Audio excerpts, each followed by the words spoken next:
twalabye ebyakutuuseeko omuntu yeetaaga okumanya kino kyazze kitya like buzibu ki obwabaddewo obuzibu obwabaddewo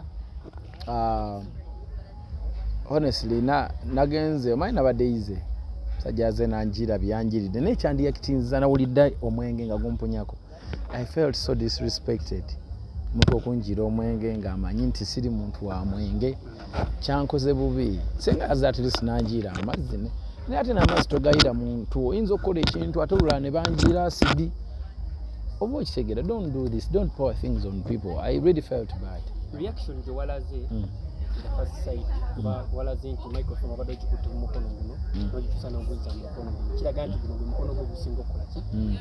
How sure are you nti bwe wakubye microphone eyo wakubye muntu mutuufu? Nakubye mutuufu nze ndirefuta sikuba miss. Kino gwenga Eddy Kenzo wakiwulidde otya mu reaction gye na reaction nze sijja kugamba mbu nnungi n'akatono. Ne nange ndi muntu that owulidde omwenge gukuwunya kugaba omuntu anjiridde omwenge nze edirisa. It's crazy. Na reactinze bwente but I'm sorry for that. Byagenze maaso ono yadde ayagala John nakira kazadde entalo za ku bitundu naye nga baagala kwonoona event kubanga oli yadde aggulawo eyo show yadde omuntu yadde aggulawo hotel ye yagula Eddy Kenzo Road to Eddy Kenzo Festival ye yagigula okuopeninga hotel ye okyegedde kati event neba yakabi nnyo n'enyuma nnyo kati maybe nga omanyi business ze ku kitundu olinaga katekewo embeera eyinza okuleetamu amawulire amaki amalala. Golooza audience eno gy'oyimbiramu eyokuba abantu tebali soba ogenda kukuba okimaintaininga otya okuba nga Eddy Kenzo ogenda ba okukikola otya okuba omutamivu tabaagambwa kuba kubamu akafaananyi nga nange ali ku stage nkutte ecupa y'omwenge njiira omuntu oba okitegera oba juice kutte ebintu bya green bya yellow bya nobiira omuntu like that's irresponsible, that's a disrespect. Abantu abamu bavudde ne bagamba Eddy olina okwetonda ku kino ekintu nga netonderaani wetondera audience kudiru ki nze audience nagikubyeko kyankalanye na muntu yankoze ki yamprovoking teri muntu mulala yenna gwe nakutteko kate netondere besina kye nakoze tekyabadde kirungi kituufu nendi muntu ng'abantu abalala. Ekyokuba nti kuba era bavudde ne bagamba nti ogamba nti okolenzi beera soba naye omuntu atabeera soba ekintu kyewakoze kya muntu akozesa ebintu kyogamba navudde mu bbanga nembukira omuntu kyogamba navudde mu bbanga nembukira omuntu nga talina kyankoze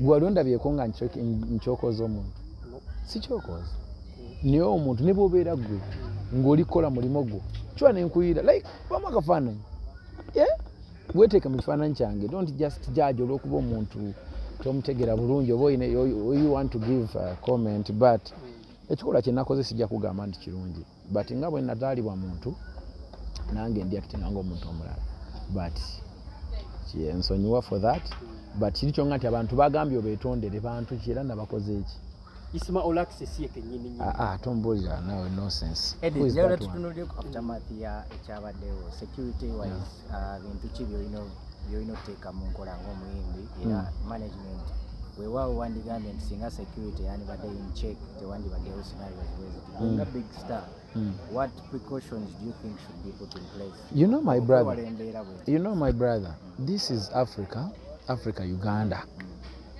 Mu nsi Uganda tutambuza bwa Sseruganda ensi yaffe Mukama Katonda yatuyamba ne bagineminga Uganda okyegedde ffe abazaaliddwa mu Buganda abatambuza Oluganda n'Obuganda twagala nnyo okutambuza obwa Sseruganda n'abantu baffe betwagala we have that thing in us obwa Sseruganda obuntu bulamu njagala omuntu nemukwatako mu ngalo omuwagizi wange njagalidde ebbanga nemuwakahaaga nitutambula ng'abantu abategeevu lwaki nkuteerawo embeera ennungi ate gwe noyagala okulosinga layo ekyo sijja kibulemingira buli muntu wabula abavubuka abamu abo abawulira eryanyi bajja kuleeta obuzibu kuba naffe tuli bantu and we are hustlers, we have hustled, we have come a long way. Oba okitegeera tojja tokwata mu kamwa ka kapa wadde tetera kuluma oba okiraba tokyokooza.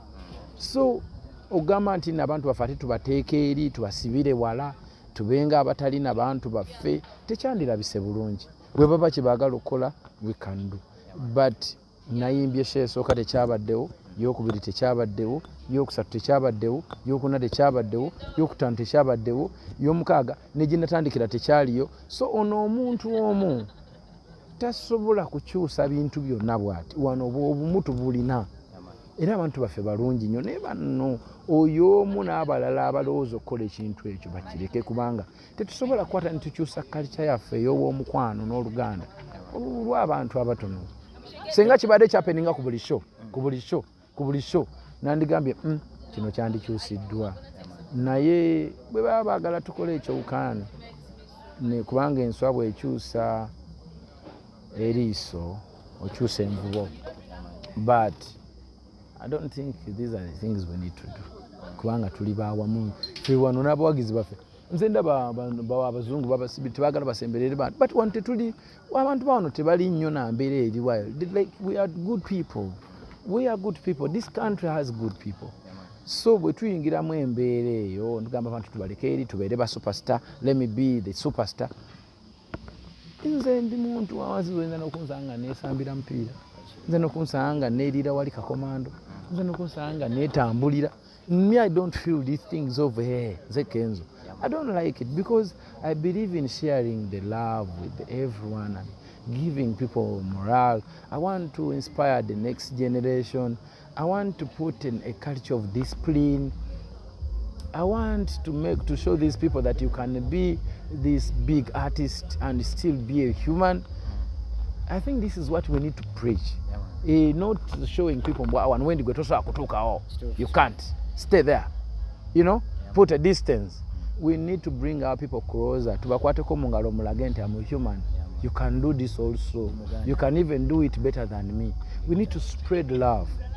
Banabadoko social media, they have never done anything. The only thing they can do is talking. Your job is to talk. And criticize. You criticize. You have never done nothing. You have never made us proud anywhere. You only come and talk to the people who have done something for us. You put them down. You get attention. Era n'abo abalowooza nti olw'okuba oyogera nti you're making a sense. Not everyone speaks that makes sense.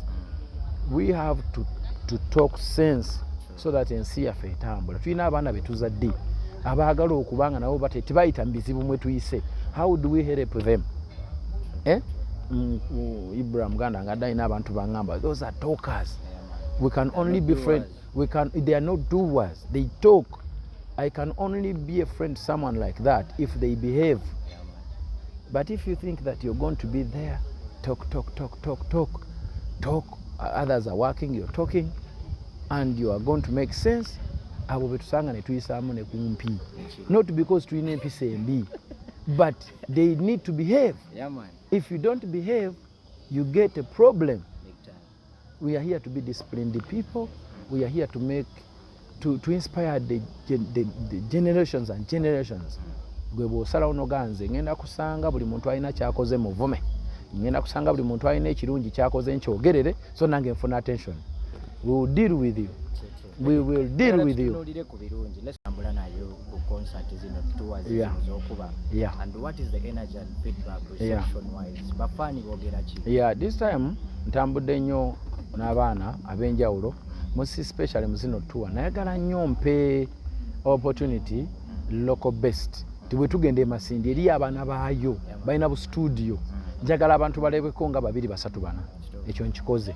Ne Kampala ntambudde nnyo ne abaana kati nga Latinum yali afunamu setback ng'omwana omuto kuba yakuba nnyo, yakuba hit nga muto nnyo, n'ali acting different kuba yatandika okufuna sente nga is very little from secondary.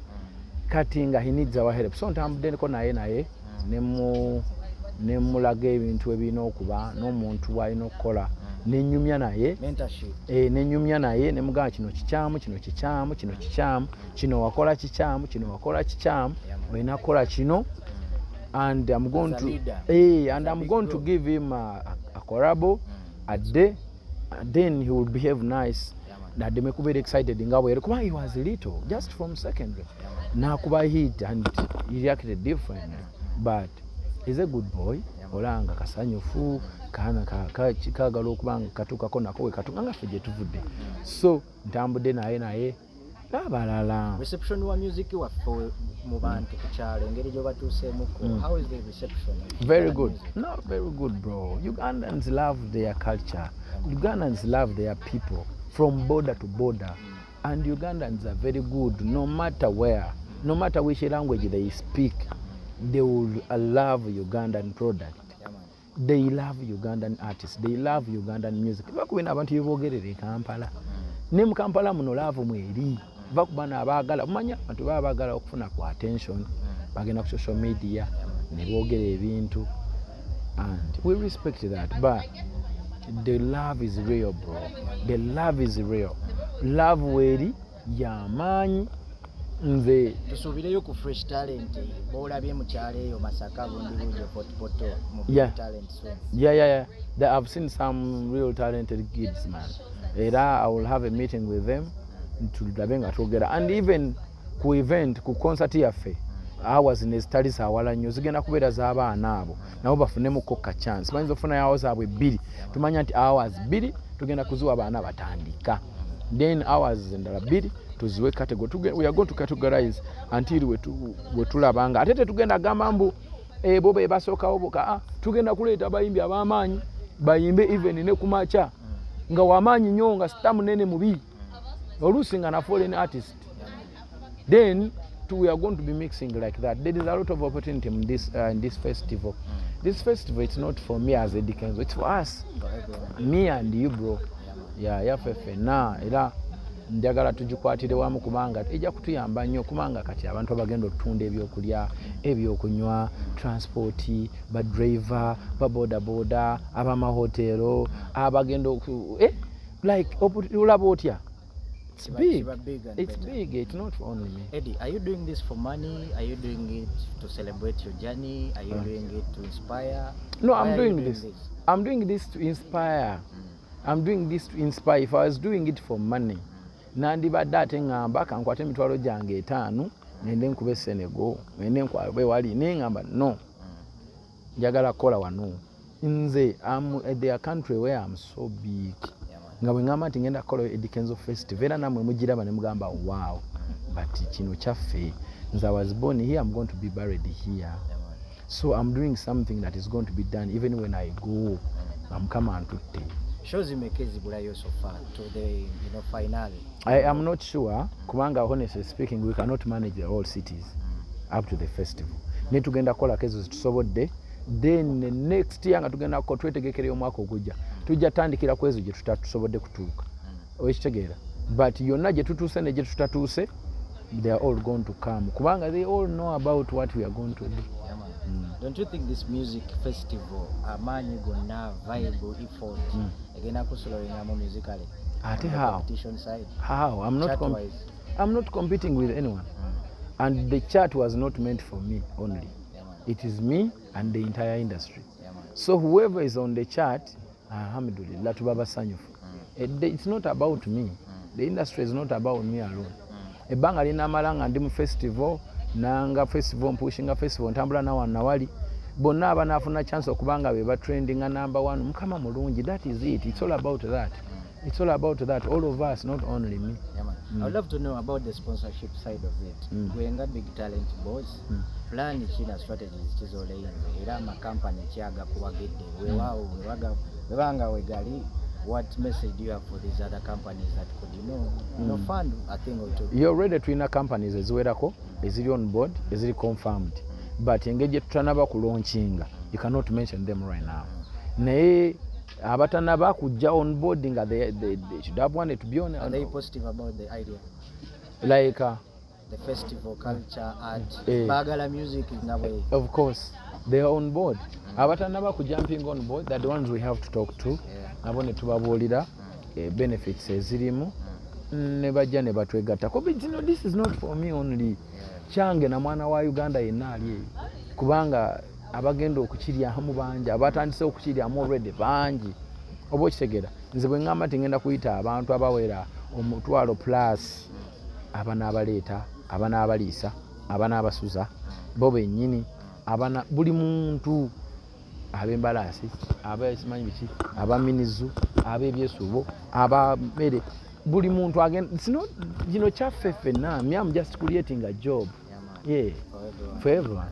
Togere ku the indiscipline of the fans to the artists and their celebrities. Bubaka kiwe wadde fan akola ebyo ebitamugyamu avoola ekitiibwa kye n'asukka weyandikomye. Nze kyendowooza abantu baffe kyenyiza bagamba bino ebintu by'abantu ab'effujjo kizibu nnyo bimala mu society kubanga amakomera weegali ate gajjudde wali abali basibira obwereere olw'embeera y'ensi ne ate waliyo abantu bangi nnyo nga balina omusango.